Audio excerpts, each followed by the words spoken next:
منفی خیالات اور ان کی وجہ سے پڑنے والا ذہنی دباؤ، دل کی پریشانی، ذہنی پریشانیاں، یہ آج کل ایک عام بیماری ہے، ہر دوسرا شخص اس میں مبتلا ہے۔ اب دیکھنا یہ پڑے گا کہ ذہنی دباؤ، یہ جو منفی خیالات ہیں، آتے کہاں سے؟ اس کی چند وجوہات ہوتی ہیں، سب کو نہیں، میں کچھ بیان کیے دیتا ہوں۔ آپ سے کسی نے کوئی بات کی جو آپ کو پسند نہیں آئی،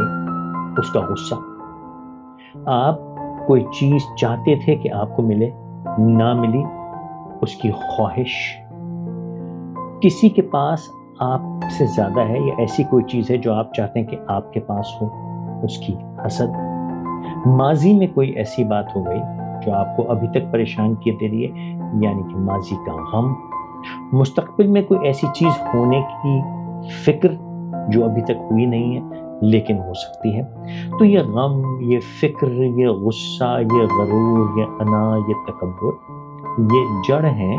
منفی خیالات کی، کیونکہ خیالات کی کوئی حقیقت نہیں ہوتی، خیالات آپ کا دماغ خود سے کریٹ کرتا ہے۔ تو اس کی وجوہات یہ ہیں۔ اب اگر آپ چاہتے ہیں کہ منفی خیالات کا علاج کیا جائے تو بڑا آسان ہے صاحب، آپ کوشش کیجئے کہ اپنے آپ کو اللہ تعالیٰ کے سامنے ذرا دھیما کیجئے، یہ نہ سمجھیے کہ آپ کا حق ہے کہ آپ کو ہر چیز مل جائے،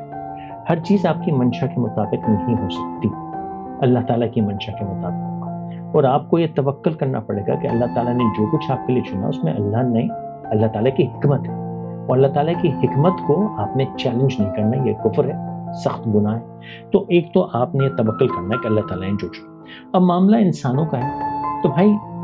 انسان تو ایسے ہی ہوتے ہیں، کہنا کچھ تو لوگ کہیں گے، لوگوں کا کام ہے کہنا۔ تو اب آپ سمجھتے ہیں کہ آپ کو کچھ نہ کہا جائے یا آپ کے ساتھ کوئی زیادتی نہ ہو، یہ نہیں ہو سکتا، کیونکہ دوسروں کے معاملات میں آپ نے بہت سوں کے ساتھ زیادتی کی۔ اور آخر میں جو سب سے اہم بات ہے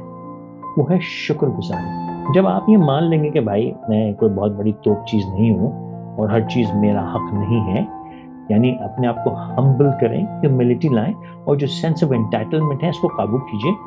تو پھر آپ گریٹیٹیوڈ لائیں گے کہ بھائی جو ہے میرے پاس اس کے لیے اللہ کا شکر ہے۔ اور اللہ تعالیٰ نے قرآن میں بار بار اس کو سمجھایا ہے کہ تمہیں اتنا کچھ دیا جاتا ہے پھر بھی شکر نہیں کرتے،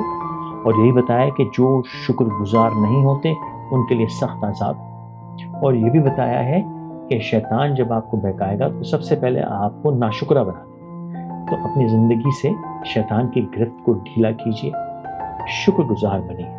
انشاءاللہ باقی تمام جن منفی خیالات ہیں، ذہنی دباؤ، قلب کا سب ختم ہو جائے گا انشاءاللہ تعالی۔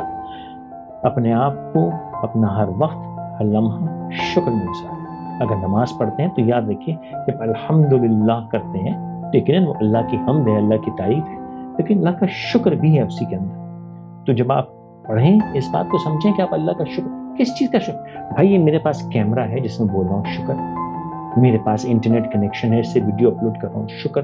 ہاتھ پیر چل رہے ہیں الحمدللہ، شکر، جس زبان سے ناشکری کر رہا ہوں اس زبان کا ہی شکر، یہ زبان چل رہی ہے، پیٹ میں کھانا ہے، جیب میں چند روپے ہیں، شکر الحمدللہ، آرام سے بیٹھا ہوں آپ سے گپ مار رہا ہوں الحمدللہ، صحت مند ہوں الحمدللہ۔ یعنی کہ اگر آپ اللہ کا شکر کرنے پہ آئیں تو آپ، میں یقین سے کہہ سکتا ہوں کہ انشاءاللہ تعالیٰ کوئی شخص ایسا نہیں ہے جو شکر کرتے کرتے تھک جائے اور ناشکری کا موقع ہی نہیں۔ تو اپنی زندگی میں شکر لائیے، انشاءاللہ تعالیٰ باقی تمام مسئلے، یہ غم، یہ پریشانیاں، یہ فکر، یہ غصہ، سب انشاءاللہ تعالیٰ غائب ہو جائے۔ This was a random thought.